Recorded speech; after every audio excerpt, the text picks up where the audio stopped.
Salam telah berkata. Oke, terima kasih untuk Pak Sri Winarno yang sudah meluangkan waktunya, Pak Rama, dan juga Pak Agus Win selaku koordinator TA dan juga BK yang ada di serial pengarahan pada pagi hari ini. Ini sekarang gilirannya pengarahan KP. Setelah tadi pagi jam 8 sampai setengah 10 itu dilakukan pengarahan untuk BK, bimbingan karir. Nah, nanti selanjutnya yang ambil TA juga silakan ikut pengarahan di jam 1 sampai jam 3.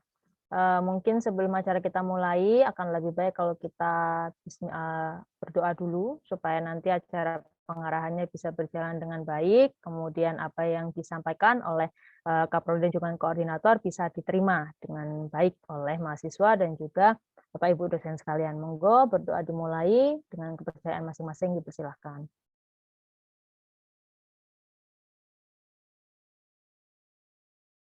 Doa selesai. Mungkin langsung saja untuk yang pertama saya serahkan ke Pak Win, nggih, Bapak monggo untuk memberikan sambutan pengarahan kepada anak-anak kita yang sedang ngambil KP Pak di semester ganjil 2021-2022. Silakan Pak Win, silakan. Baik, terima kasih Bu Titin. Bismillahirrahmanirrahim. Assalamualaikum warahmatullahi wabarakatuh. Salam sejahtera, sehat selalu buat semua mahasiswa-mahasiswa akhir ya. Ini sudah KP ini mestinya sudah mahasiswa akhir yang sebentar lagi lulus ya. Semoga insya Allah. Semoga sehat selalu di masa pandemi, tetap semangat, tetap survive ya. Hal-hal terkait dengan proses belajar mengajar, bila mana terjadi kesulitan, jangan sungkan hubungi program studi koordinator yang sekiranya bisa membantu kesulitan-kesulitan yang kalian hadapi saat ini. Pertama-tama tentunya puji syukur ya kehadirat Allah Subhanahu wa taala, kita berada dalam satu forum kelas yang sangat luar biasa ini ya, atas inisiasi dari Bu Titin, Pak Rama, Pak Agus Win, sehingga serial session kali ini bisa berjalan dengan baik, dan tentunya dukungan dari himpunan mahasiswa sangat luar biasa, walaupun banyak aktiviti tapi tetap bisa handling ini dengan baik. Dan tak lupa mahasiswa kerja praktek, wah luar biasa ini, sudah siap. Ini sebuah pembekalan buat kalian ke depan untuk mempersiapkan sebagai suplemen ya. Wah, ini sebagai suplemen nanti kalian bisa masuk ke dunia industri ya, dunia industri dan dunia kerja. Perlu kami sampaikan terkait dengan kerja praktek. Untuk kerja praktek ganjil ini ya sangat spesial menurut saya, karena di sini ada muatan Merdeka Belajar. Ya, ada dua. Kalau sekarang itu kita melihat kacamata kerja praktek ini ada dua luaran ya. Yang satu luaran dari Merdeka Belajar, yang satu adalah luaran untuk ya pengakuan mata kuliah 2 SKS seperti reguler kalau bila boleh saya sebut itu. Ya, tentunya ini fenomenanya sudah mulai bergeser ini. Kemarin itu ada tercatat dan sekarang itu tercatat ada 200 mahasiswa lebih mengikuti program Merdeka Belajar. Ya, dan karena kegiatannya adalah di luar program studi, di luar perguruan tinggi dan langsung masuk ke dunia industri, maka program studi mengambil langkah-langkah, salah satunya adalah memodelkan kurikulum 2021 ini menjadi kurikulum Merdeka Belajar. Sehingga beberapa kegiatan ini bisa diekuivalensi ke dalam mata kuliah. Salah satu mata kuliahnya adalah kerja praktek. Karena memang ini yang paling CPL ya, capaian pembelajaran yang paling kuat ketika mahasiswa itu pergi ke industri, terus ada aktivitas-aktivitas di luar program studi, ini kerja praktek ini menjadi ya satu-satunya mata kuliah yang tanpa pikir ya, udah langsung dikonversi gitu ya. Artinya kegiatannya memang memiliki luaran yang sama, ya, memiliki luaran yang sama. Nah, Bu Titin sudah menyiapkan 2 skenario program studi, ya, sudah menyiapkan 2 skenario kerja praktek untuk pengakuan ini, yaitu melalui program Merdeka Belajar dan melalui kegiatan yang reguler. Ya, ini sudah mulai seimbang ini ya, yang ikut reguler maupun yang ikut program Merdeka Belajar. Pada intinya sama, saya sampaikan kepada mahasiswa semuanya, ini adalah sebuah kegiatan untuk mempersiapkan kalian memiliki satu pengalaman, ya, pengalaman yang mungkin waktunya yang berbeda-beda. Dan pengalaman ini antara mahasiswa satu dengan mahasiswa yang lain itu pun juga pasti berbeda-beda. Ya, namun demikian kalian punya catatan itu ya, catatan kegiatan ini sebagai bentuk sebuah bekal nanti ketika masuk ke dunia kerja dan dunia atau kerja industri ini kalian sudah mantap dan sudah siap. Kira-kira seperti itu ya. Makanya tadi di awal saya sebut kalian ya sudah mahasiswa semester akhir tentunya ya. Dari 2 kegiatan itu silahkan program studi mengikuti pola-pola yang sudah dijalankan sebelumnya. Kebetulan tata cara, prosedur baik yang melalui MBKM maupun yang melalui reguler sudah berjalan sebelumnya. Namun demikian di masa pandemi ini tentunya kami menyadari, program studi sangat-sangat menyadari kesulitan kegiatan kerja praktek sebelumnya, sebelum pandemi dengan sekarang, ini pun program studi melakukan evaluasi. Dan sudah 1 tahun kemarin, kami memberikan satu model-model bentuk kerja praktek yang tentunya berbeda seperti sebelum pandemi.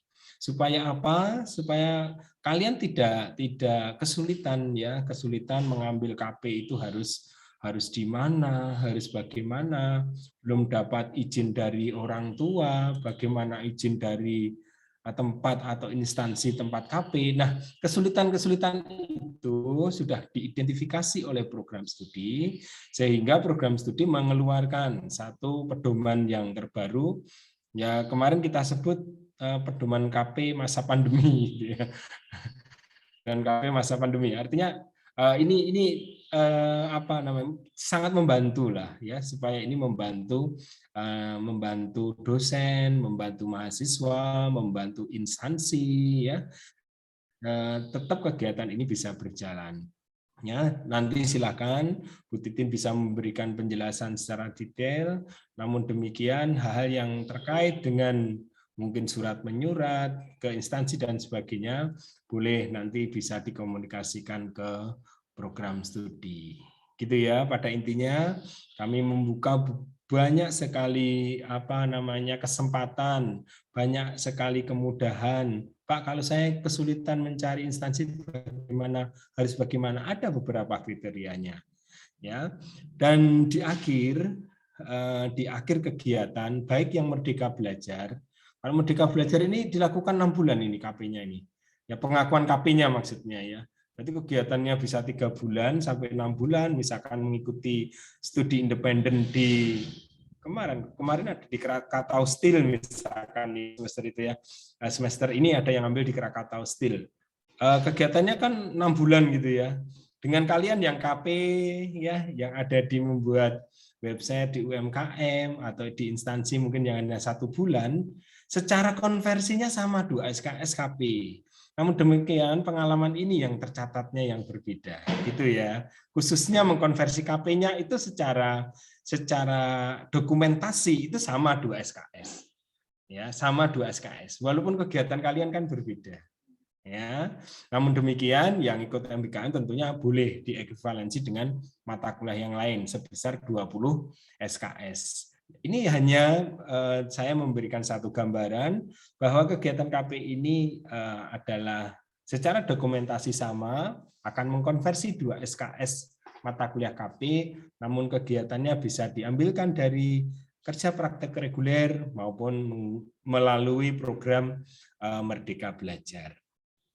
Nah, untuk keluarannya gimana Pak Win terkait dengan ini apa namanya nanti hasil akhirnya kita samakan ya pengalaman yang kemarin setiap mahasiswa baik yang mengikuti menggunakan Merdeka Belajar maupun yang reguler tetap memberikan sebuah dokumentasi ya laporan kegiatan yang sudah ditentukan tata caranya prosedurnya oleh koordinator KP Bu Titin. Jadi nanti silakan mengakses Bu Titin jika ada kesulitan, Pak, yang MBKM gimana formatnya, yang reguler gimana formatnya, program studi sudah menyiapkan secara baik, sudah disusun oleh Bu Titin. Ini mungkin apa namanya sedikit sambutan dari saya, memberikan gambaran dan luaran kegiatan-kegiatan kalian. Ya, saya harapkan kegiatan ini tidak menjadikan kalian itu ketinggalan mata kuliah ya KP kok sulit sekali gitu ya tidak ada beberapa skema ya kalau boleh ya skema kerja praktek yang sangat mudah kalian boleh misalkan tinggal di daerah di lingkungan di sekitar kalian ada bisa kemungkinan dikembangkan sebuah teknologi barangkali rekayasa di lingkungan kalian yang tidak harus mencari instansi, tidak harus berkelompok, bisa didiskusikan dengan Bu Titin dan sudah kami atur sedemikian rupa sehingga kalian tidak akan kesulitan untuk mendapatkan tempat kerja praktek. Mestinya tidak akan kesulitan karena beberapa skema sudah kita tawarkan. Gitu ya. Mungkin singkat dari saya demikian Bu Titin. Mungkin sebelum saya tutup, mumpung kita ketemu selaku ketua program studi, kalian mungkin ada yang perlu dicurhatkan ke saya, ya silakan ya. Boleh berbicara tentang KP maupun proses belajar mengajar. Ini kesempatan mumpung ketemu saja ya. Silakan mungkin 1-2 menit ke depan bisa kita diskusi sama-sama. Karena di kesempatan ini yang saya nantikan bisa ketemu dengan kalian karena tidak setiap saat bisa ketemu seperti masa-masa kita sebelum pandemi ya. Kalian mampir ke ruangan saya tanya, kalian mampir kebetulan lewat tanya, ketemu di jalan tanya gitu ya, di kampus tanya. Suasana itu yang sekarang tidak kita temukan lagi, oleh karena itu hal-hal yang terkait dengan kegiatan-kegiatan seperti ini memang saya harus datang gitu ya. Ini tidak serta-merta hanya memberikan sambutan 10 atau 15 menit, tapi saya ingin ketemu kalian, tahu keadaan kalian dan tahu kesulitan-kesulitan kalian. Oke, ada yang bertanya? Apapun dimanfaatkan, monggo. Mumpung ada bosnya ya, silakan ditanyakan. Ngambil metodologi penelitian bersama dengan KP, bersama dengan TA. Pak TA saya kemarin ada yang salah begitu juga. Ya, salah persepsi. Prodi itu akan membuka, jadi tidak bisa ngambil TA gitu ya. Silakan hubungi kita. Kita yang bisa membuka prasyarat-prasyarat itu. Ya, kalau kalian kesulitan jangan diam saja. Pak, saya dapat E, padahal ngambilnya mata kuliah ini. Kita bisa buka, terus bisa tutup lagi, gitu maksudnya. Ya. Untuk memberikan solusi yang terbaik buat kalian. Ya, apalagi ini di masa pandemi. Ya, semua komunikasi juga terbatas. Monggo silakan kalau ada.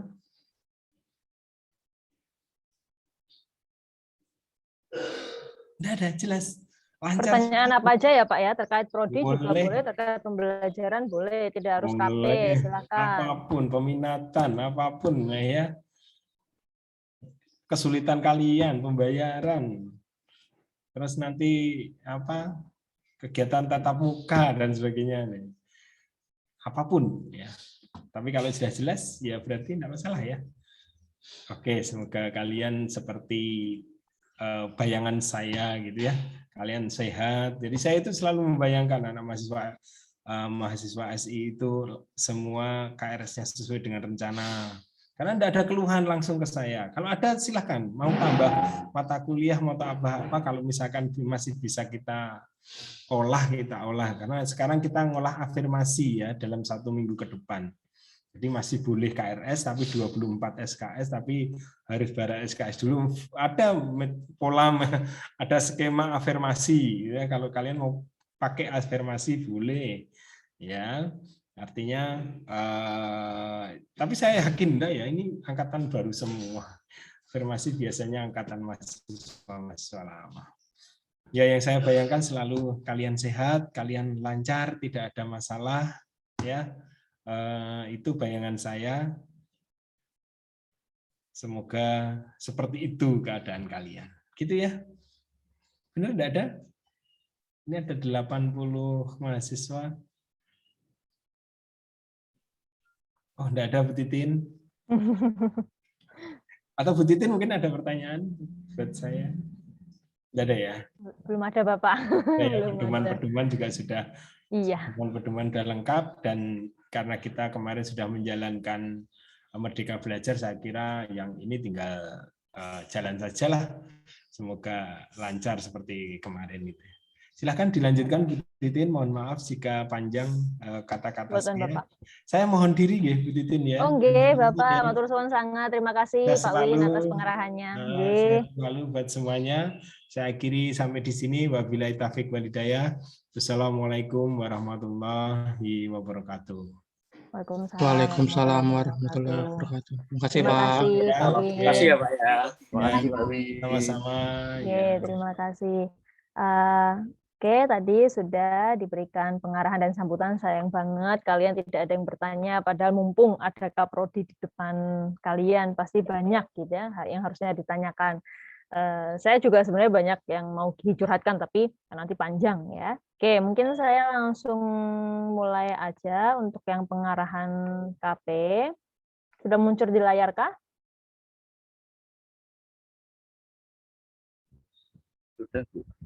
Sudah ya. Oke, bismillahirrahmanirrahim.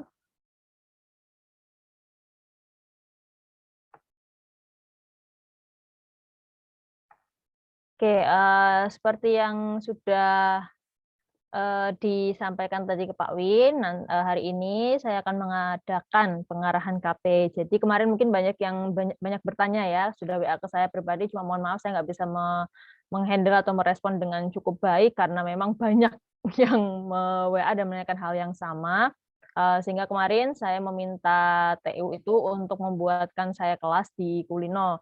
Nah, baru setelah itu saya bisa memberikan banyak pengumuman terkait pelaksanaan KP dari mulai WA group, kemudian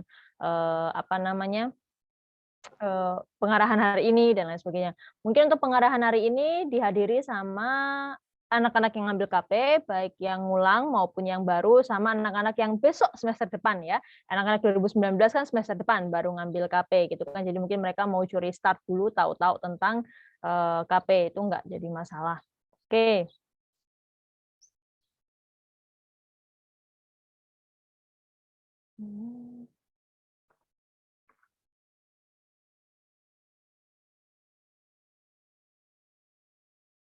Kok jalan ya?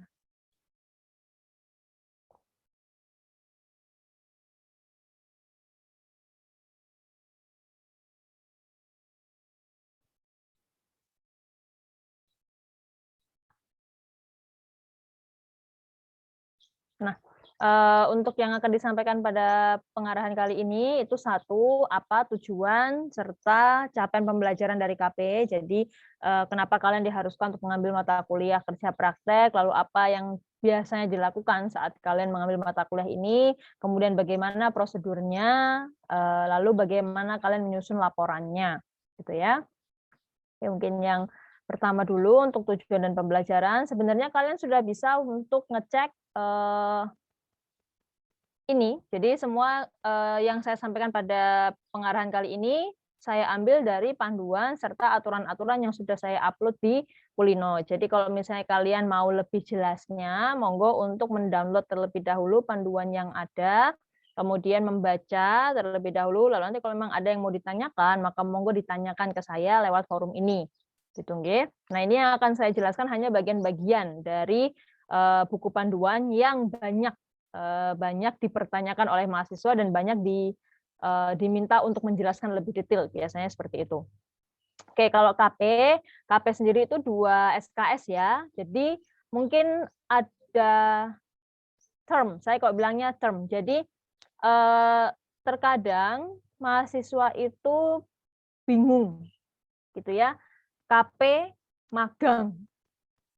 Nah, mungkin harus kalian bedakan dulu. KP, kuliah kerja praktek itu adalah mata kuliah. KP itu mata kuliah yang wajib diambil. Gitu ya. Nah, biasanya di mata kuliah KP itu dilakukan magang. Saya ngambil istilahnya magang. Saya kasih laser pointer dulu. Ini ya. Jadi dalam mata kuliah kerja praktek itu biasanya mahasiswa itu melakukan magang di industri atau lembaga atau instansi kenegaraan atau mungkin perusahaan swasta, enterprise, UMKM dan lain sebagainya. Nah, magang itu ada dalam mata kuliah kerja praktek. Kemarin ada beberapa mahasiswa yang menanyakan ke saya, Bu, saya sudah KP, saya boleh nggak KP lagi?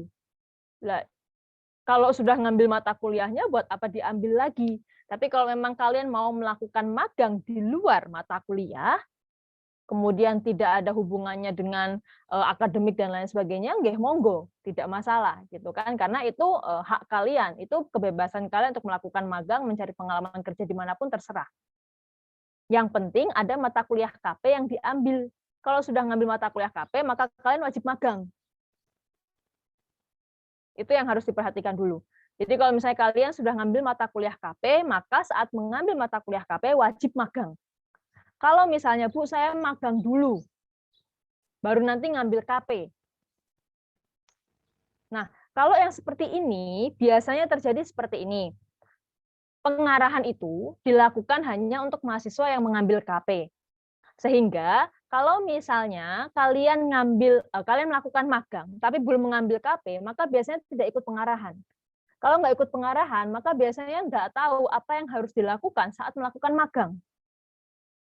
Sehingga nanti biasanya magang selesai, gitu kan? Magangnya selesai, kemudian saat harus bikin laporan, kalian kembali lagi ke tempat organisasinya, ya kan? Untuk minta data untuk membuat laporan. Makanya saya selalu mengatakan sebisa mungkin magang dan KP itu dilakukan bersamaan. Jadi ambil mata kuliahnya, lakukan magangnya. Jangan magang dulu. Ada yang namanya pra-KP. Pra-KP iya diperbolehkan. Tetapi biasanya itu juga kalian harus laporan ke saya. Misalnya kalau pra-KP kalian kapan, di mana, bagaimana pra-KP-nya. Nanti di situ saya bisa ngasih sedikit pengarahan saat kalian melakukan pra-KP. Gitu ya. Nah, untuk KP sendiri, mata kuliah KP itu bisa diambil kalau kalian minimal sudah menyelesaikan, sudah mengambil atau menempuh 95 SKS. Bukan sudah lulus ya. Karena kan bisa jadi mungkin sudah 95 SKS, tapi ada mata kuliah yang D atau E. Itu tidak masalah. Yang penting kalian sudah dianggap mengambil total 95 SKS. Makanya biasanya mata kuliah KP itu baru bisa diambil di semester 6 ke atas. Yang semester 5 belum bisa mengambil, karena biasanya semester 5 itu baru sekitar 80 sekian mata kuliah SKS yang diambil, yang diselesaikan. Nah, sehingga kalau semester genap itu semester 6 ke atas baru kalian bisa ngambil mata kuliah KP. Gitu ya. Nah, kalau magang yang diakui untuk mata kuliah KP sendiri itu durasi magangnya 1 sampai 3 bulan. Yang menentukan ini bukan kalian, tetapi instansi biasanya. Instansinya butuhnya berapa lama? 1, 2, 3,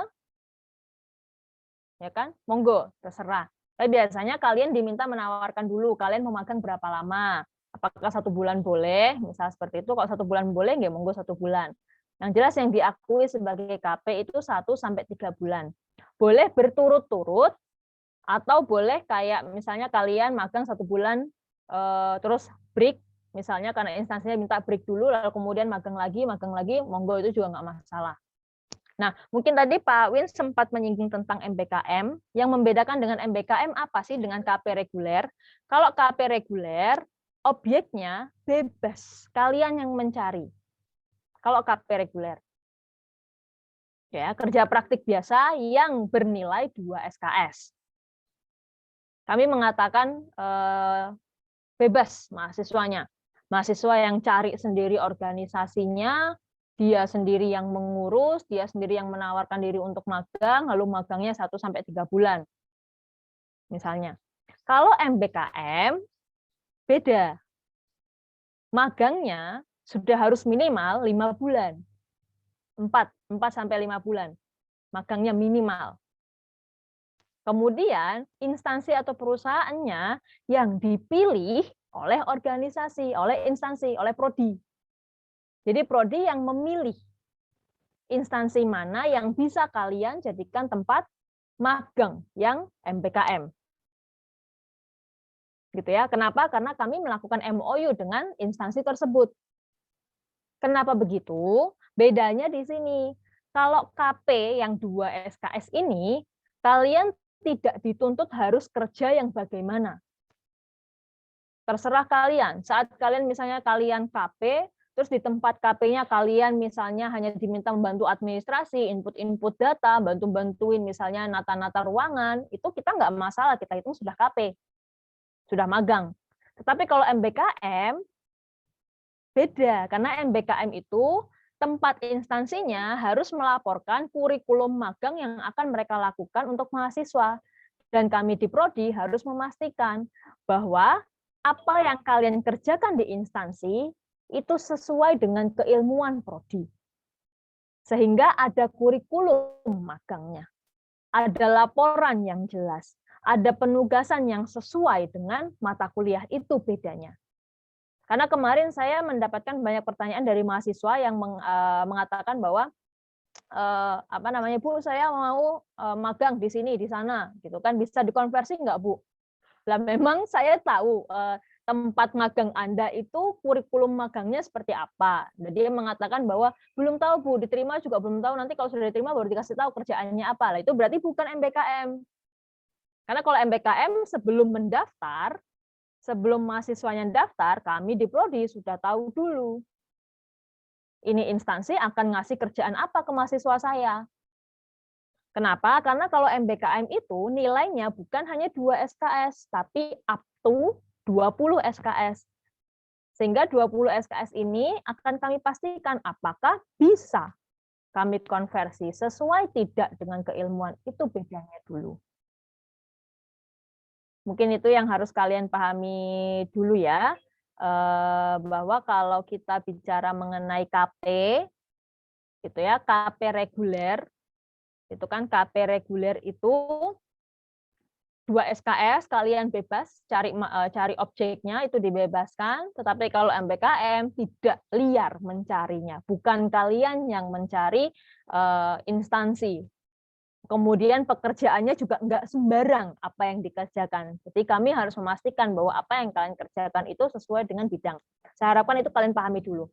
Karena memang yang ditawarkan sama MBKM itu luar biasa besarnya. Enak kan, 20 SKS konversi nggak harus kuliah. Iya, tapi kita karena kuliah kalian diganti di tempat magang. Sedangkan kalau KP reguler seperti yang biasa dilaksanakan sama teman-teman yang sudah lulus, itu mereka hanya ada di sana 1 bulan, 2 bulan. Yang dilakukan apa? Administrasi. Membantu saat mereka dibutuhkan. Jadi tidak ada job desk yang jelas untuk mereka.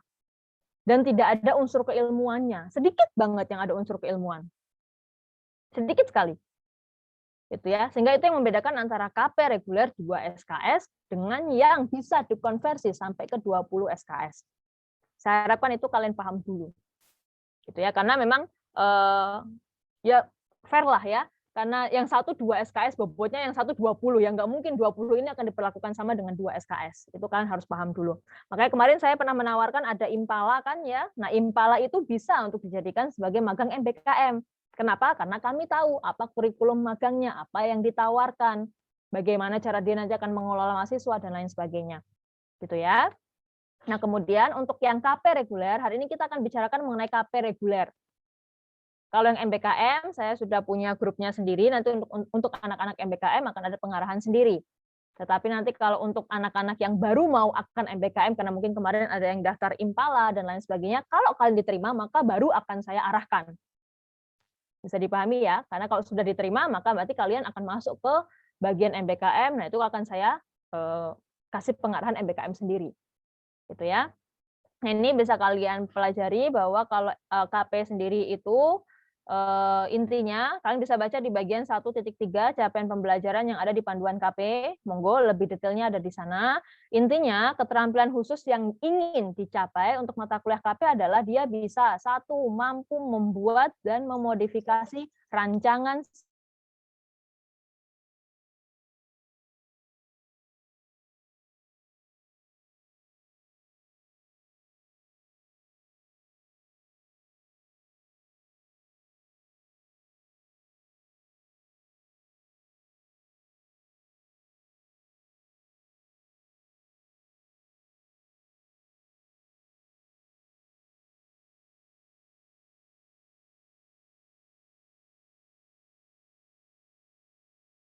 ditujukan untuk menyelesaikan masalah yang ada pada tempat magang kalian. Tidak peduli apapun latar belakang peminatan kalian. Ya monggo kalau misalnya kalian mau memberikan sentuhan peminatan, terserah. Tetapi biasanya tidak cukup waktunya. Karena KP 2 SKS lalu kalian mau pakai TOGAF untuk mengembangkan sistem informasi buat apa? Gitu ya, karena juga nanti biasanya pendampingan atau pembimbingannya juga jadi nggak maksimal.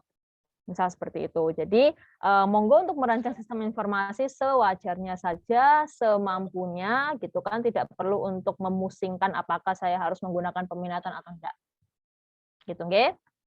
Nah, kemudian untuk prosedurnya sendiri ini saya kasih sedikit data untuk mahasiswa yang semester ini ngambil KP itu 105, seperti yang saya katakan KP itu paling banyak diambil di semester genap. Gitu ya, karena biasanya semester genap itu ada mahasiswa semester baru yang ngambil KP. Jadi semester 6 besok mahasiswa 2019 gantian bisa ngambil KP. Jadi mungkin akan lebih banyak. Nah, yang baru mengambil itu 47 mahasiswa. Yang mengulang ada lebih banyak 58. Nah, untuk dosen pembimbingnya, dosen pembimbing untuk yang mahasiswa mengulang sudah bisa dilihat di Siadin karena dosennya sama.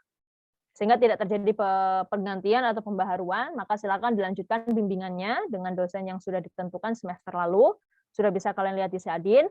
Sedangkan bagi 47 mahasiswa yang belum mendapatkan dosping, nanti akan saya share Google Form, gitu ya, Google Form untuk kalian mengisi dosping yang kalian minati. Jadi untuk KP, saya memberikan kesempatan bagi kalian untuk memilih menuliskan dosen yang kalian inginkan untuk membimbing kalian. Tetapi ini masih hanya peminatan. Bukan berarti yang kalian minati akan kalian dapatkan, karena saat saya memplotting pembimbing, saya tetap akan melihat kuota dari dosen pembimbingnya terlebih dahulu. Misalnya ada yang minta saya, minatnya saya Pak Rama, Pak Aguswin misalnya, ya saya lihat dulu. Kira-kira saya kuotanya masih bisa nggak ya untuk mengisi? Ternyata saya masih penuh misalnya, masih punya bimbingan KP banyak, maka tidak akan saya berikan ke saya, akan saya berikan ke peminatan kedua, ketiga. Jadi biasanya saya akan meminta kalian ngisi 3 nama dosen. Peminatan 1, yang kalian minati yang pertama, yang kalian minati yang kedua, yang kalian minati yang ketiga. Kalau 1 kuotanya penuh, akan saya kasih ke yang kedua. Kedua penuh, saya kasih ke yang ketiga. Ketiganya penuh, maka akan saya random pick. Nah, untuk tahun nanti kira-kira dosen pembimbing fix kalian siapa, kalian akan bisa lihat di Siadin. Saya akan kasih di Siadin, maka kalian harus lihat Siadin. Karena kemarin ada kasus anaknya dengan PD-nya mengatakan dosen pembimbingnya A. Di data saya dosen pembimbingnya B. Dia mengatakan karena saya waktu ngisi peminatan A, Bu. Ya, Anda lihat Siadin nggak? Saya bilang gitu kan. Setelah lihat Siadin baru tahu, oh kok beda. Bukan beda, memang itu dari awal. Gitu kan. Sehingga ini yang harus kalian pastikan dulu, lihat Siadin. Maka Siadin itu yang akan jadi patokan ya, kalian dosen pembimbingnya siapa. Nah, untuk yang mahasiswa baru ambil 47 mahasiswa ini, nanti setelah pengarahan selesai akan saya bagikan Google Form-nya lewat grup, WA grup. Yang belum gabung WA grup, silakan untuk masuk ke Kulino. Di Kulino ada link untuk gabung ke WA grupnya. Monggo untuk nanti saya isikan, saya share untuk kalian mengisi. Nanti setelah kalian mengisi, insya Allah minggu depan kalian sudah bisa lihat siapa dosbingnya. Untuk yang 58 mahasiswa, silakan lanjutkan bimbingan kalian, penyelesaian laporan kalian dengan dosen yang sama. Kalau lupa, silakan lihat di CAD-nya. Oke. Nah, ini untuk prosedurnya, yang pertama jelas kalian mengikuti pengarahan. Kenapa pengarahan penting? Biar paham. Biar yang belum menentukan objek, maka silakan menentukan objek KP kalian. Kalau sudah punya dosbing, maka silakan konsultasikan dengan dosbing kalian. Misalnya dosbingnya saya, Bu, saya mau magang di sini, kira-kira bagaimana? Bu, saya mau magang di sana, kira-kira bagaimana? Gitu ya. Sehingga bimbingan dengan dosen pembimbing itu bukan hanya untuk bimbingan laporan, tapi bimbingan KP. Sehingga nanti saat misalnya kalian, ini kan kalian sudah minta nih objek KP-nya siapa. Kemudian kalau memang ternyata objek KP yang ingin kalian datangi itu minta surat izin magang, surat pengantar biasanya, surat pengantar kerja praktek, itu kalian silakan langsung minta ke TU via email, biasanya lewat sekretariat FIK. Nanti sekretariat FIK akan melanjutkan ke magang FIK, biasanya seperti itu. Nah, nanti kalau memang diperlukan loh ya, kalau memang diperlukan, karena jangan sampai surat pengantar ini jadi penghalang kalian untuk mendapatkan objek. Jadi kalian merasa bahwa ke sana harus pakai surat, padahal bisa jadi di sana belum tentu butuh surat. Jadi kalau saya selalu mengarahkan ke mahasiswa, coba kalian ketok pintu dulu di sana. Tanyakan, apakah ada slot magang? Kalau ada, kira-kira kapan bisa mulai magangnya? Gitu ya. Kemudian kalau memang sudah fix, oke, apa yang harus saya lakukan supaya saya bisa diterima magang di sini? Tanyakan ke mereka. Kalau mereka kemudian bilang, oh ya udah bikin surat dulu, gitu kan? Nah, baru kalian mengajukan surat. Kalau kemudian mereka hanya mengatakan, oh nggak usah, nggak apa-apa, kita nggak usah pakai surat, ya malah enak kan? Jadi kalian langsung bisa mulai magangnya, gitu ya. Nah, untuk objek KP, mungkin kalian bisa baca di aturan KP selama pandemi, ada juga di Kulino, itu bisa kalian dapatkan. Kalau misalnya dulu, waktu sebelum pandemi, KP itu instansinya ada kriterianya. Ada kriterianya gitu ya. Nah, kalau untuk yang objek KP selama pandemi ini, kita membebaskan kalian. Malah, kami di Prodi itu menyarankan supaya kalian tidak keluar dari domisili. Satu. Jadi misalnya kalian ada di Kudus, ada di Rembang, ada di Demak, ya silakan kalian cari yang di domisili kalian. Gitu ya, karena kami tidak membatasi. UMKM boleh. Kemarin ada kok yang keluarganya punya usaha cuci mobil. Bu, saya magang di situ boleh? Boleh, terserah.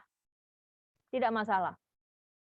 Gitu kan? Sehingga objek KP-nya kami bebaskan. UMKM boleh. Kalian ke instansi kelurahan, kecamatan yang dekat dengan tempat kalian tinggal, silakan, tidak masalah. Gitu ya. Kemudian kalian juga bisa baca untuk ada aturan pandemi. Ada aturan pandemi itu bahwa kalian dipersilakan mengambil 2 skema. Milih 2 skema. Jadi untuk KP selama pandemi kita tidak mewajibkan kalian magang. Magang di sini berarti kalian kan magang itu kan berarti kalian pergi ke instansi, bekerja, ya kan, sesuai dengan tuntutan instansinya, misalnya disuruh masuk dari jam 8 sampai jam 3 sore setiap hari. Ya itu kan magang. Gitu ya. Itu boleh. Asal kalian dapat izin dari wali kalian. Jadi nanti setiap kalian mengajukan SPKP ke FIK, ke TU atau sekretariat, nanti kalian akan diminta melampirkan surat izin dari wali kalian. Orang tua atau mungkin wali kalian yang berwenang untuk memberikan izin. Kenapa? Karena ini menyangkut keamanan kalian selama pandemi. Itu kalau bagi yang mau magang. Kalau yang tidak, maka kalian bisa ngambil opsi yang kedua, yaitu pengambilan data. Nah, berarti kalian itu akan pergi ke instansi. Misalnya kayak kemarin saya ngambil contoh, ada satu mahasiswa, dia ngambil objeknya adalah tempat cuci mobil milik usaha keluarganya. Dia di sana tidak magang. Tapi dia di sana melakukan analisa, observasi, analisa masalah, dan kemudian memberikan solusi ke tempat usaha tersebut. Kemudian solusinya itu dijelaskan ke mereka. Lalu saat dia membuat sistem informasinya juga melibatkan tempat usaha tersebut. Jadi magang dengan cara membuat proyek bagi mereka. Itu bisa ada opsi yang kedua. Jadi kalian nggak harus pusing, Bu, saya belum dapat tempat magang. Karena bisa jadi juga banyak tempat magang yang tutup. Ya kan, karena masa pandemi kan banyak banget tempat magang atau perusahaan atau instansi atau lembaga yang tidak menerima magang. Kenapa? Karena rawan corona. Sehingga coba ditanyakan, oke, kalau misalnya saya tidak bisa magang, kalau saya menjadikan tempat observasi, bisakah? Pengambilan data bisa, misalnya seperti itu. Jadi saya ke sini untuk mengambil data untuk keperluan saya mengembangkan laporan KP. Itu juga tidak masalah, bisa. Tapi pastikan akan sedikit berbeda karena kita kalau bilang observasi masalah juga nggak mungkin 1 hari 2 hari kan, paling tidak kalian harus ke sana beberapa kali. Nah, itu juga nanti ada log kegiatannya. Dan terus kemudian log kegiatannya gimana, Bu? Kan kalau yang magang kan jelas setiap hari ngapain. Kalau yang nggak magang kan tetap setiap hari kalian ngapain, tetap ada yang dikerjakan. Meskipun dikerjakannya tidak di tempat usaha tersebut. Jadi yang anak kemarin itu, yang Bu, saya ngisi laporan lognya seperti apa? Ya Anda kegiatan KP ini, kegiatan bikin sistemnya ya juga dituliskan. Anda pergi ke sana ngambil data ya ditulis di log. Anda sedang ngoding ya ditulis di lognya. Anda sedang menguji sistem ya ditulis di lognya. Sistemnya kalian tunjukkan ke tempat usahanya, yaitu kalian tuliskan juga di log. Tetap akan ada kegiatan yang kalian lakukan. Karena laporan KP nggak tiba-tiba selesai. Ada proses kalian membuat laporan KP. Ya kan? Nah, kemudian kalau sudah diterima, maka monggo laporan ke kalau yang belum punya dosen pembimbing, lapor ke saya. Kalau yang sudah punya dosen pembimbing, lapor ke dosen pembimbingnya. Saya sudah diterima magang di mana, kapan, gitu kan? Saya harus ngapain selama magang untuk bikin laporan, misal seperti itu. Lalu kemudian silakan melakukan magang atau proses pengambilan data tadi dengan selalu berkonsultasi dengan dosping kalian. Kalau sudah selesai, maka jangan lupa minta surat keterangan sudah magang. Atau kalau kalian diterima magang, biasanya ada instansi yang memberikan tiga opsi bukti kalian sudah magang atau bukti magang. 1 bisa jadi surat diterima magang, yang diberikan biasanya di awal atau di tengah-tengah. Ada juga yang surat sudah menyelesaikan magang. Ada juga yang bentuknya sertifikat sudah magang. Apapun itu, yang penting menunjukkan bahwa kalian itu magang di tempat tersebut. Entah itu diterima, entah itu sudah selesai, entah itu sedang proses, itu diminta. Kenapa? Karena itu akan jadi syarat kalian untuk ikut daftar ujian KP. Kalau yang nggak punya top surat, Bu, kan tetap punya tanda tangan dan cap. Ya kan, setiap organisasi, setiap instansi, setiap unit usaha, pelaku usaha pasti mereka punya identitas kok terhadap usaha mereka. Maka minimal ada capnya atau stempel ya, kita bilang. Itu ya. Nah, kemudian ini setelah kalian selesai, ini prosedur untuk kalian penyelesaian laporan KP. Misalnya kalian bilang sama dosbingnya, saya sudah selesai laporan KP-nya, Pak, Bu, sekarang saya saya sudah selesai KP-nya, magangnya. Sekarang saya mau bikin laporannya. Ya sudah, silakan mulai melakukan bimbingan. Tapi harusnya bimbingan itu dilakukan tidak hanya untuk laporan KP. Dari awal kalian KP pun sudah bimbingan, supaya tahu apa yang harus saya lakukan selama saya magang. Itu 8 kali minimal kalian lognya. Jadi kalau nggak 8 kali, saya tolak untuk ujian KP. Harus 8 kali, baru saya bolehkan untuk daftar ujian KP. Kalau enggak, maka saya akan minta kembali buat bimbingan lagi. Gitu ya. Nah, kalau sudah selesai bimbingan, oh ya, ini jangan lupa tadi ya, karena kalian sudah selesai magang, dapat suratnya, jangan lupa minta tanda tangan di log kegiatan kalian dan juga minta penyelia untuk memberikan nilai. Lognya di mana? Kalian bisa lihat di Kulino, semuanya ada. Jadi ada log kegiatan, ada juga penilaian. Jangan lagi kalian lupa, oh iya belum dinilai. Jadi kalau kalian sudah selesai KP, ya minta penilaiannya. Ya, kemudian kalau sudah selesai bikin laporan, laporannya disetujui untuk maju ujian, ada lognya, minta tanda tangan pada log, dan juga minta nilai oleh dosen pembimbing. Nah, baru kemudian kalian bisa mendaftar ujian atau sidang KP. Syaratnya ada 3 kalau ujian KP. 1, surat tadi, surat bukti magang, entah itu surat diterima, surat selesai, sertifikat, apapun buktinya. Kemudian log serta nilai dari penyelia, log kegiatan magang dan juga kegiatan nilai dari penyelia.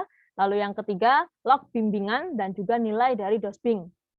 Serta yang keempat, file manuskrip naskah KP kalian. Dan pastikan, gunanya buat apa sih? Saya akan memastikan apakah laporan kalian itu disusun sesuai dengan template.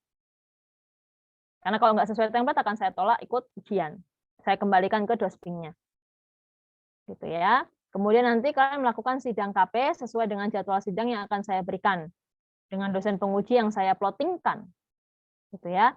Nah, ini ada aturan baru, makanya mengapa saya meminta anak-anak yang mengulang gitu ya.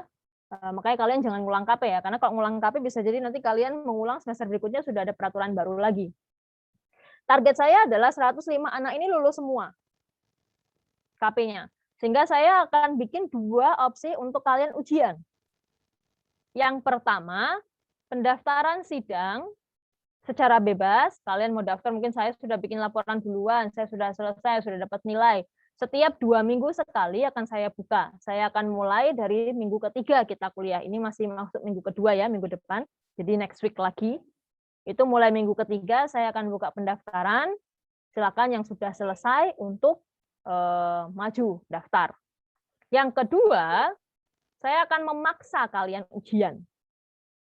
Jadi bagi mereka yang tidak mendaftar secara aku udah selesai, aku mau daftar duluan. Ya silakan. Kalau yang tidak, makanya saya tadi bilang target saya ada 105 anak ini lulus semua, maka akan saya jadwalkan semua untuk ujian. Untuk anak yang mengulang, ya, yang sudah lebih dari 1 semester melaksanakan KP, silakan siap-siap karena UTS nanti akan saya jadwalkan kalian ujian. Siap nggak siap ujian. Kalau saat di ujian kalian belum punya naskah, maka dosen penyelianya, pengujinya akan memberikan nilai sesuai dengan apa yang kalian tampilkan. Gitu ya. Jadi kalau misalnya kalian ngerasa aku daripada dipaksa mending daftar sendiri, nggih monggo. Jadi kalau misalnya ada tadi 58 anak ya yang mengulang, akan saya jadwalkan ujian saat masa UTS, tapi ternyata dia mulai minggu ketiga, kelima itu daftar ujian, ya sudah berarti tetap nanti setelah saat UTS itu siapa yang belum ujian maka akan saya uji. Begitu juga dengan yang mengambil baru. Silakan yang ngambil baru kalau misalnya kalian 4 minggu sudah selesai bikin laporannya, nggih monggo langsung maju ujian nggak masalah. Kalaupun enggak, akan saya paksa ujian di UAS. Semuanya saya jadwalkan, semuanya saya kasih dosen pembimbing, semua dosen penguji, kalian wajib untuk ujian, selesai nggak selesai ujian. Maka nanti isi nilai dari KP kalian akan sesuai dengan apa yang kalian tampilkan saat kalian ujian. Kayak mata kuliah kan? Kayak mata kuliah yang umum. Tetap ada UTS dan ada UAS-nya. Kalian nggak ikut UTS, 0 nilainya.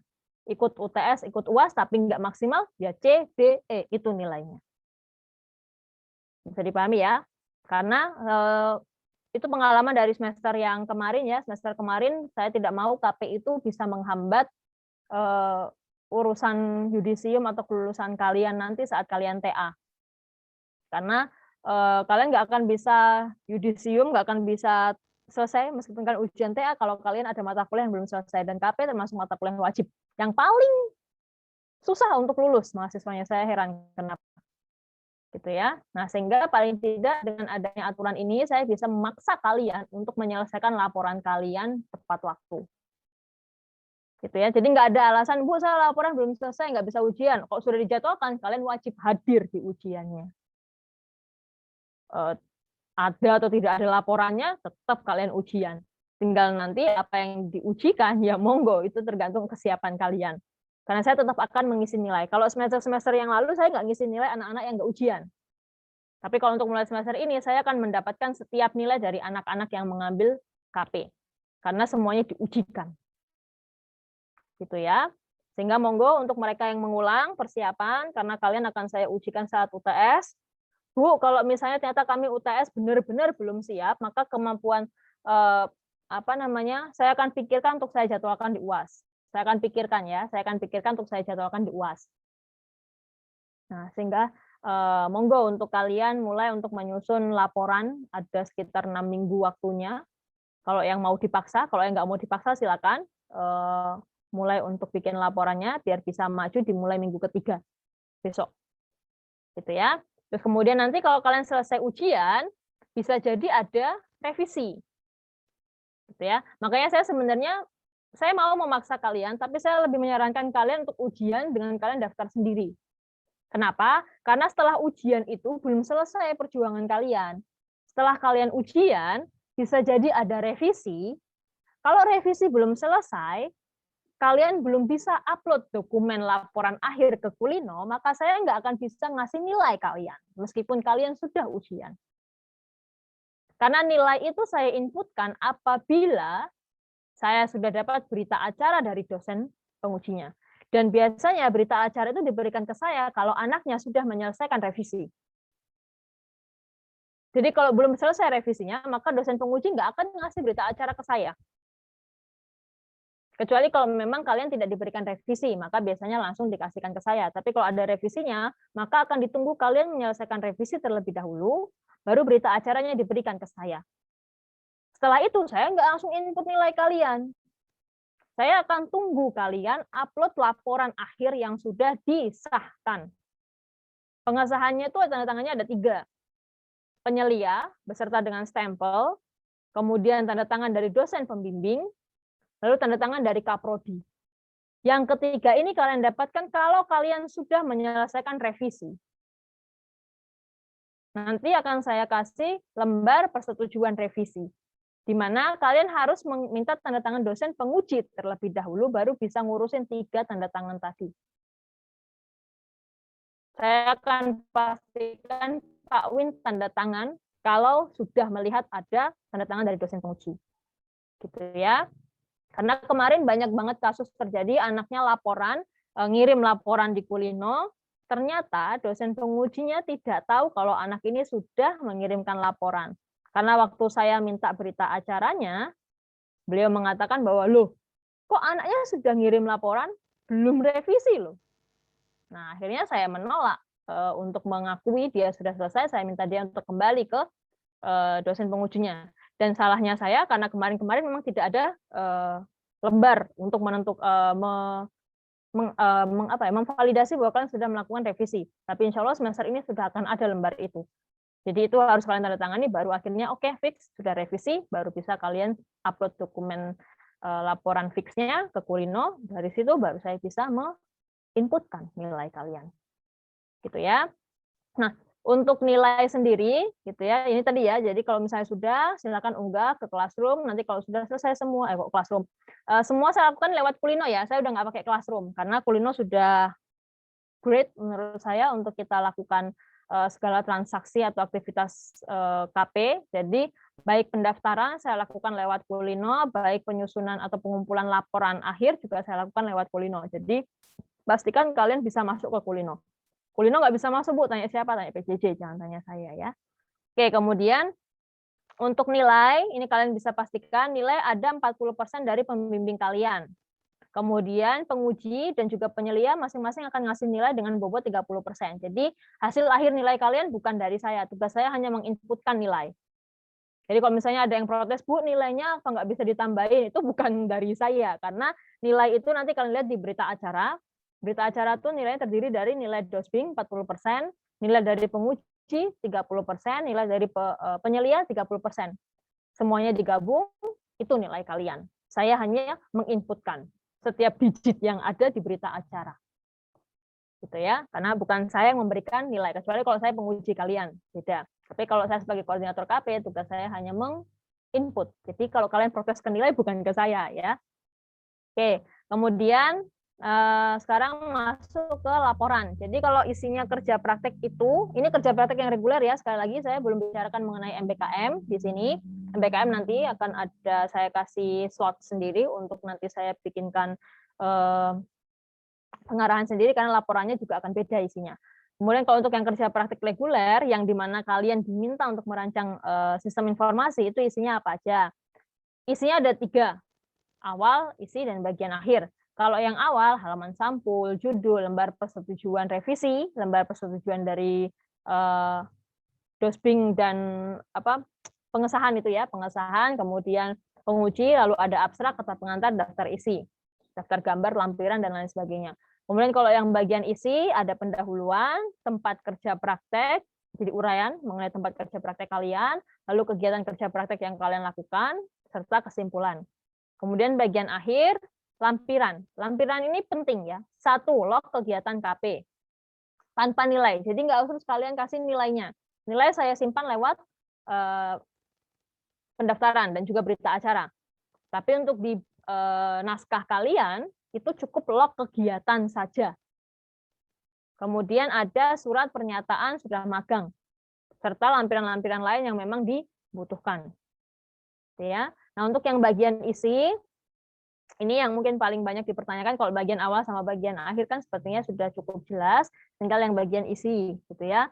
Nah, untuk yang bagian isi ada latar belakang. Jadi latar belakang itu bukan latar belakang kenapa kalian kerja praktek ya, tapi latar belakang masalah yang kalian angkat. Karena kan laporan KP itu isinya adalah laporan perancangan sistem informasi bagi objek kalian. Sehingga latar belakang masalah di sini adalah masalah apa yang kalian jadikan dasar kenapa kalian mau merancangkan sistem informasi untuk objek tersebut. Jadi penjelasannya ada di buku panduan, monggo untuk dibaca. Lalu tujuan kalian merancang sistem informasinya. Lalu apa manfaat dari sistem informasi yang kalian rancang bagi objek? Itu isi pendahuluan.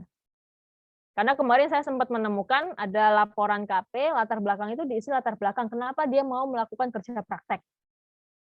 Gitu ya. Nah, kalau itu saya jadi bingung gitu ya, karena di sini bukan latar belakang masalah. Itu jadi tapi latar belakang kalian motivasi kalian melakukan KP, bukan latar belakang masalah. Nah, masalah yang dianggap di sini adalah masalah kalian kenapa mau membuat sistem informasi. Kan kalian sudah magang tuh 1-3 bulan. Harusnya magang itu kalian isi juga dengan melakukan observasi di tempat kalian magang itu. Untuk tahu ada masalah apa di sini. Gitu ya. Jadi kalau misalnya kalian magang toh kerja aja nggak ngapa-ngapain, nanti kalian bingung waktu bikin laporan, saya bikin apa ya? Nah, jadi selama kalian magang itu lakukan juga untuk kalian mencari data. Makanya kenapa saya meminta kalian untuk selalu bimbingan sama dosen pembimbing. Supaya nanti kalau pas KP tahu apa yang harus saya observasi, apa yang harus saya lihat dan lain sebagainya. Kira-kira topik nanti laporan KP saya apa.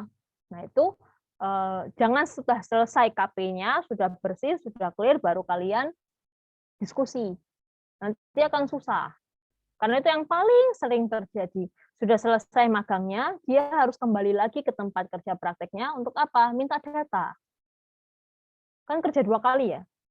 Padahal kan kalian ada di sana selama 3 bulan. Kenapa nggak sekalian cari data di situ? Gitu ya.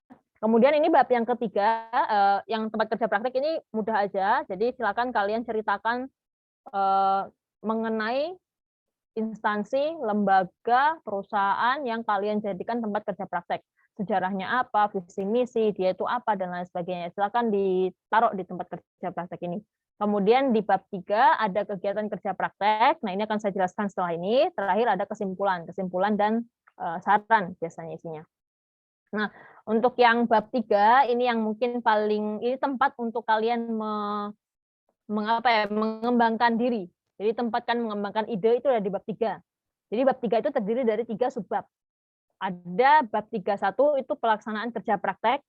Di sini kalian menceritakan kegiatan kerja praktek kalian. Misalnya divisi penempatan kalian apa, aktivitas yang kalian lakukan apa, bukan menaruh logbook ya. Logbook itu dilampirkan. Di sini kalian mendeskripsikan. Itu yang dibedakan. Karena kalau logbook itu kalian taruh di akhir laporan bisa. Tapi kalau di bab 31 itu kalian mendeskripsikan. Apa sih aktivitas yang kalian lakukan, topiknya apa, kontribusi kalian apa di situ. Kalau misalnya kalian dikasih proyek, ya proyeknya tentang apa. Gitu ya. Kemudian mulai dokumentasikan. Jadi misalnya kalau ada foto kegiatan, taruh di situ. Ada scan dokumen yang kalian diminta analisa, silakan taruh di situ kalau boleh.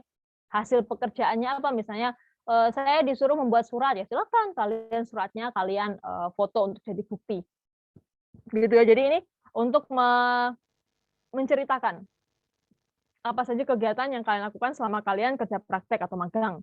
Kalau yang ngambil data ya silakan. Kalian ke sana kapan, ngapain, data apa yang kalian ambil, apa datanya, apa buktinya, dan lain sebagainya. Kalian lagi ngoding ya silakan. Coding itu kalian kalian lagi ngoding ada yang motoin ya terserah. Yang penting dokumentasi.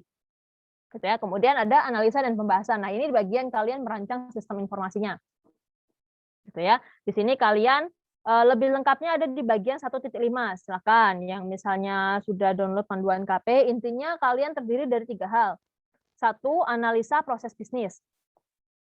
Gitu ya. Jadi yang sudah lulus MPB harusnya sudah tahu apa itu identifikasi proses bisnis atau menganalisa proses bisnis. Jadi untuk 3.2 itu bab utamanya ada subbab utamanya ada 3. Yang pertama, identifikasi proses bisnis yang ada di sana, kemudian mengidentifikasi masalah dari proses bisnis yang ada di sana, lalu yang ketiga, rancangan solusi kalian. Isinya 3 itu. Biasanya kalau diidentifikasi proses bisnis, kalian pasti akan diminta identifikasi mana proses bisnis utama, mana proses bisnis manajemen, mana proses bisnis support. Ya kan? Terus kemudian kalau identifikasi masalah, ya biasanya kalian pakai Fishbone atau pakai tools lain yang memang diperlukan untuk merancang identifikasi masalah atau analisa masalah dari proses bisnis yang sudah kalian jelaskan. Lalu kemudian di bagian pengembangan solusi, di situ kalian mulai merancang sistem informasinya. Ada yang pakai UML, ada yang kemudian merancang tampilan, ada yang benar-benar bikin prototipenya, dan lain sebagainya. Nah, ada banyak tools kan, kalau MPB biasanya kita pakai BPMN, ya kan, atau Bizagi, bisa pakai Bizagi, bisa pakai EA, dan lain sebagainya.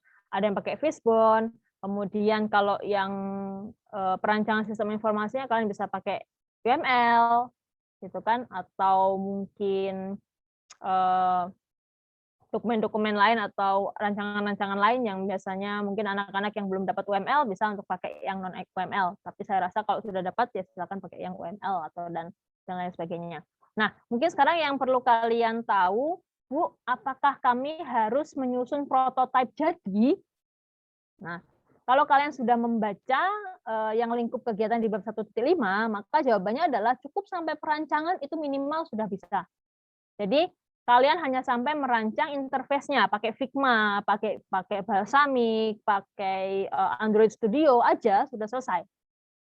Jadi tidak harus sampai jadi prototipe yang bisa di-running codingnya. Gitu ya. Kalau misalnya, tapi ini tergantung dari apa yang diinginkan sama dosen pembimbing kalian ya.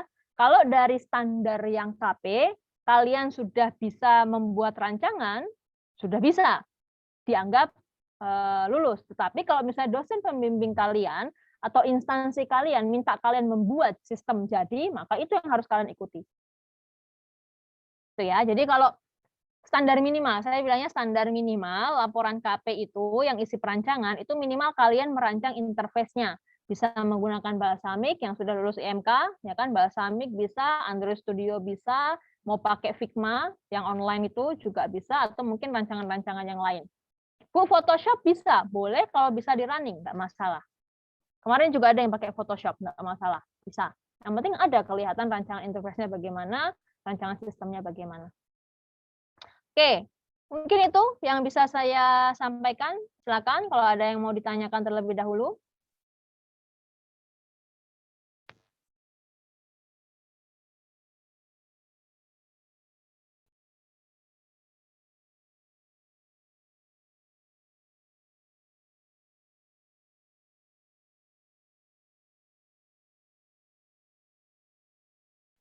Ada yang mau ditanyakan dulu? Bu, izin bertanya. Ya, silakan. Kebetulan saya kemarin di semester kemarin kan sudah mengikuti program kampus mengajar. Dan untuk mata kuliah KP udah terkonversi gitu loh Bu, tapi di semester kemarin belum input dan baru input di semester sekarang. Itu bagaimana ya Bu sistemnya? Ya, nggak masalah, tapi tetap Anda harus punya dosen pembimbing. Karena dosen pembimbing itu tetap wajib gitu ya. Tapi nanti tinggal diinformasikan ke dosen pembimbingnya bahwa saya ini hitungannya saya terkonversi dari kegiatan kampus mengajar kemarin. Jadi tidak diperbolehkan tidak membuat laporan KP dan tidak melakukan magang. Oh, Gitu ya. gitu. Tapi tetap harus punya dosing. Nah, monggo Mbak Gina, apakah mau tetap input dosen pembimbing yang diminati atau enggak? Walaupun enggak juga enggak masalah. Tapi nanti siapapun dosbingnya Mbak Gina akan saya informasikan juga bahwa ada 2 anak kan nggak saya, Gina sama Alifa kan. Nah, nanti Iya, tinggal saya informasikan ke dosbing KP kalian bahwa anak ini sudah lolos KP, mata kuliahnya akan secara otomatis terkonversi dengan nilai yang didapatkan saat kampus mengajar. Jadi Bapak Ibu dosen pembimbingnya itu bisa tidak membimbing dirimu. Tapi paling tidak kalian pulau nuwun lah. Tetap nanti kalau punya dosen pembimbing tetap pulau nuwun, tetap cerita kalau saya sudah lulus ini, tapi saya nggak bikin laporannya karena sudah terkonversi. Gitu ya Mbak Gina ya. oh gitu Bu. Baik Bu, terima kasih. Ye, sami-sami. Ada lagi?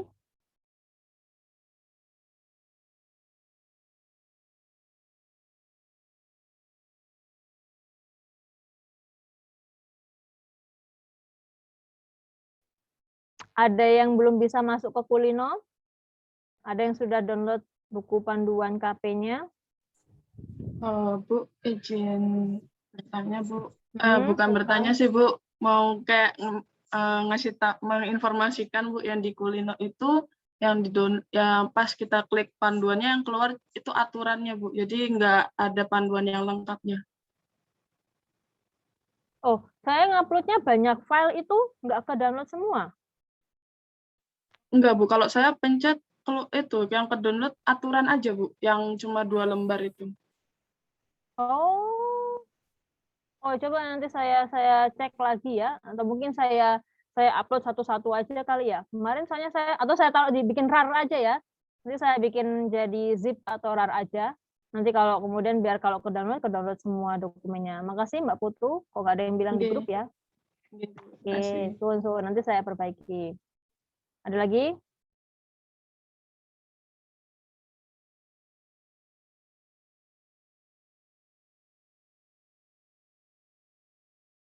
Bu, izin bertanya. Oke, silakan. Untuk tempat magang atau tempat observasi itu apakah sudah harus berbasis sistem atau belum, Bu? Bebas. Tadi sudah saya sampaikan, kalau sebelum pandemi kami memang ada kriteria. Jadi paling tidak dia sudah memanfaatkan teknologi informasi sebelum pandemi. Setelah pandemi karena fokus kami ada di keamanan kalian, maka kami membebaskan kalian untuk mengambil background objek KP apapun. Entah dia sudah punya sudah menggunakan sistem informasi atau belum, sudah terkomputerisasi atau belum, monggo. Apapun itu boleh. Kan tadi saya ngasih contohnya tempat cuci mobil ya, tempat cuci mobilnya kan sama sekali belum ada komputerisasi, tapi boleh saya jadikan sebagai objek KP. Gitu ya. Oke, ada lagi?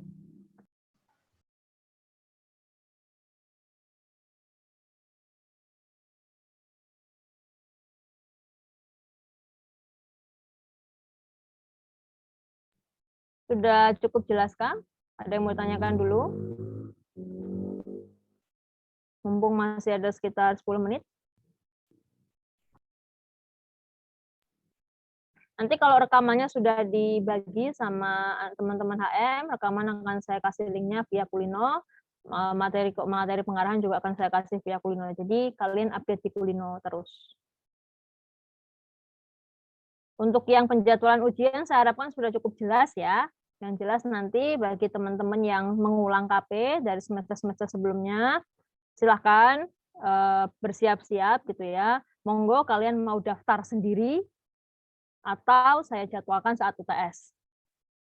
Karena saya anggapnya kan sudah lebih dari 1 semester kan ya, kalian paling tidak harusnya laporannya sudah mulai jalan. Kemudian kalau untuk teman-teman yang baru ngambil, daftar sendiri juga boleh, tiap 2 minggu akan saya buka, atau saya paksa ujian di UAS. Intinya semua akan ujian. Gitu ya. Oke, silakan. Ada lagi? Bu, saya izin bertanya. Ya. yang untuk bagian log itu yang tadi Ibu jelaskan tuh maksudnya berarti setiap pertemuan atau setiap saya kan kemungkinan kasusnya kan ngambil data ya Bu. Kalau berarti kita setiap datang ke sana itu minta tanda tangan ke itu ya pemilik instansinya begitu ya Bu di lognya itu. Betul. Berarti kita anggaplah kayak kita bikin tabel lognya dulu, jadi setiap kita datang kita bawakan dan beliau Tabel tanda lognya sudah tangan. saya buat Mbak Putu. Jadi saya sudah punya log bimbingan dan juga log KP. Saya sudah bikinkan, nanti tinggal kalian download, tinggal diisi. Jadi monggo sistemnya nanti kayak gimana terserah. Mau kalian setiap datang tulis langsung tanda tangan, atau kalian tulis dulu nanti tanda tangan di akhir juga terserah. Nah, monggo itu nanti dibicarakan dengan instansinya. Yang penting kalian harus memenuhi log, dan lognya harus ada paraf dari instansi. Baik Bu. Gitu ya. Paham. Nah, kalau yang observasi terserah. Karena saya nggak membatasi lognya harus terisi minimal berapa untuk yang kalau kegiatan KP loh ya.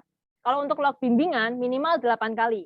Bimbingan dengan dosbing minimal dilakukan 8 kali. Tapi kalau log kegiatan KP, bisa ada yang 35 log daftar. Bisa ada, karena mungkin kan dia magang 3 bulan atau 2 bulan. Jadi kan mungkin bisa banyak. Ada yang mungkin hanya 20, ada yang mungkin 23. Nah itu terserah, nanti kegiatan kalian dengan instansi seperti apa, ya itu yang dituliskan. Yang penting ada kapannya, apa, tanda tangan atau paraf dari penyelianya. Gitu ya, semoga cukup membantu. Ada lagi? Baik Bu, terima kasih Bu. Ya. Bu, izin bertanya Bu. Ya, silakan. Siapa ini? Astri Bu. Oh ya. Berarti ini nggak bisa ganti dosbing ya Bu? Nggak bisa. Karena kalaupun mengganti dosbing, apabila sudah lebih dari beberapa semester dan memang dosbingnya sendiri mengajukan diri untuk tidak membimbing dirimu, misalnya. Tapi kalau misalnya hanya karena 1-2 konflik, misalnya susah untuk dihubungi, lah kalian menghubunginya sudah berapa kali ya, misal seperti itu. Kemudian apakah waktu, coba dianalisa dulu, kira-kira kapan waktu kalian menghubungi. Karena biasanya itu anak-anak mengatakan ke saya, susah dihubungi Bu, karena mereka sudah mepet waktunya untuk daftar ujian, misalnya ujiannya H-1, dia baru menghubungi dosennya ya H-1 itu, kemudian karena dosennya nggak balas, dikatakan sebagai susah dihubungi, padahal dia yang cepat-cepat. Nah, jadi karena saya selalu ngontrol ya Mbak Mas ya, jadi kalau misalnya ada masalah dengan misalnya dosen pembimbing, saya akan konfirmasi kembali ke dosbingnya. Jadi kalau misalnya ada masih mengatakan dosennya seperti ini, saya akan menanyakan kembali ke dosen tersebut. Bagaimana prosesnya, apakah ada kendala, dan lain sebagainya, bagaimana dengan anak ini, anak itu, anak ini. Karena saya nggak mau hanya mendengarkan dari satu pihak. Begitu juga dengan dosen, ada dosen yang mengatakan bahwa anak ini begini ya, saya akan tanyakan kembali ke anaknya, kamu bagaimana? Karena kan itu tugas saya sebagai koordinator, ada di jalan tengah. Sehingga kalau memang ternyata kondisinya seperti yang tadi saya katakan, gitu ya, susah dihubungi, susah dapat tanda tangan, padahal saya sudah minta berulang kali dalam 1 hari itu. Ya kan tetap nggak masuk akal ya, karena ada banyak waktu kalian bisa gunakan, kemudian karena sudah mepet ujian, H-1 baru kalian ngoyok-ngoyok dosennya, ayo Pak tanda tangan, ayo Bu tanda tangan, saya sudah mau ujian. Misal seperti itu, lah kemarin-kemarin kamu kemana? Bimbingan nggak pernah, misal seperti itu juga. Sama juga dengan dosen yang misalnya benar-benar susah dihubungi, saya akan menghubungi beliau. Biasanya seperti itu. Itu ya Mbak Diastri ya. Bu, terima kasih Bu. Sami-sami. Ada lagi?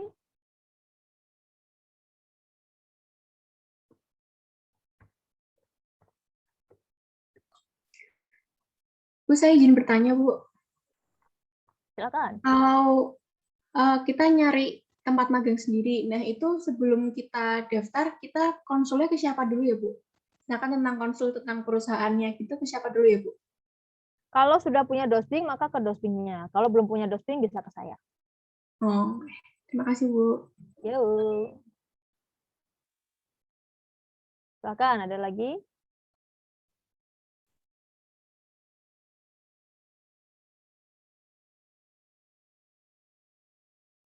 Tidak ada? Oke, kalau tidak ada, semoga bisa lancar proses magang dan lain sebagainya. Nanti saya akan mendata ya, mendata satu, baik yang mengulang maupun yang ambil baru.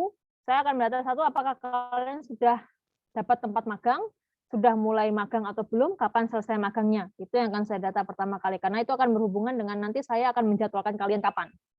Gitu ya. Terus kemudian, bagi yang sudah punya dosping, maka bisa langsung berhubungan sama dospingnya. Silakan untuk segera menyelesaikan laporannya, karena kalian akan saya uji UTS, dan itu akan saya sampaikan ke dosen pembimbing kalian. Jadi dosen pembimbing kalian akan saya sampaikan bahwa anak-anak dengan daftar nama ini akan saya jadwalkan ujian UTS. Maka monggo Bapak Ibu untuk anaknya di OPIA. Jadi kalau kami bahasanya seperti itu. Jadi jangan kaget kalau nanti dosen-dosen kalian juga ngopiai kalian. Gitu ya.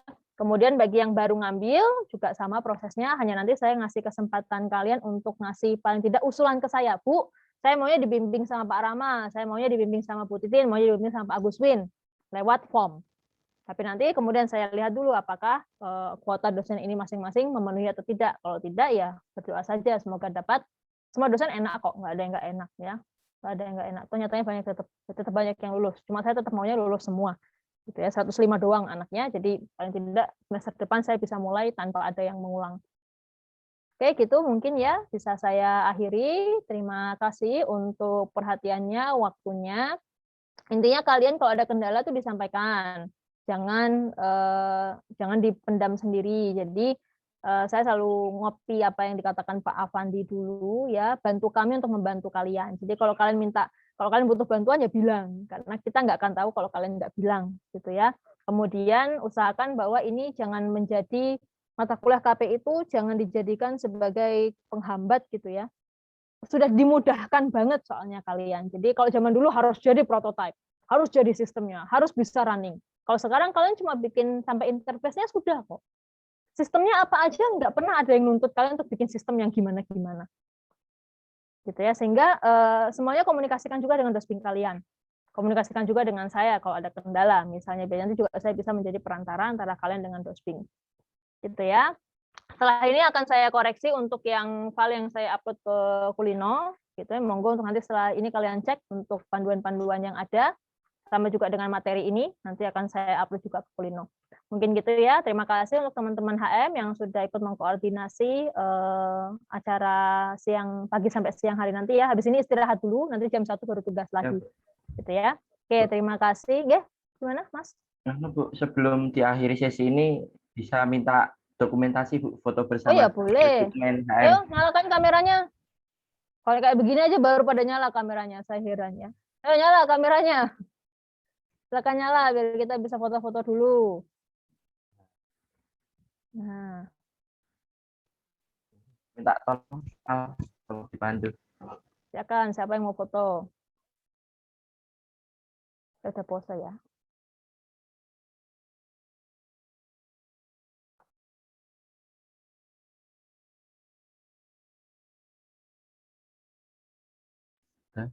Benar.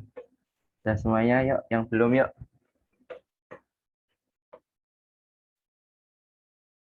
Ayo Pal, tolong dihitungin Pal. Baik,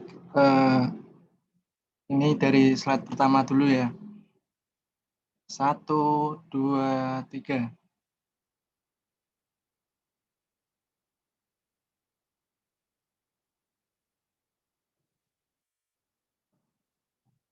Terus slide kedua.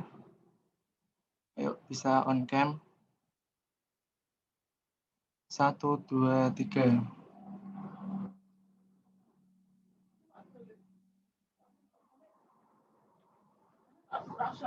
Oke, makasih teman-teman. Oke, terima kasih. Terima kasih ya teman-teman HM, kemudian mahasiswa yang ngambil KP kerjasama sama saya ya, biar menjadikan KP ini masa lalu kalian ya. Jadi aku lulus KP, bar gitu ya. Udah nggak dimarah-marahin Bu Titin lagi gitu ya. Saya juga capek marah-marah terus soalnya ya. Oke, terima kasih. Mungkin saya akhiri ya untuk pengarahan KP pada siang hari ini. Wassalamualaikum warahmatullahi wabarakatuh. Selamat pagi. Terima kasih. Terima kasih Bu. Terima kasih Bu Titin. Terima kasih Bu Titin. Ya.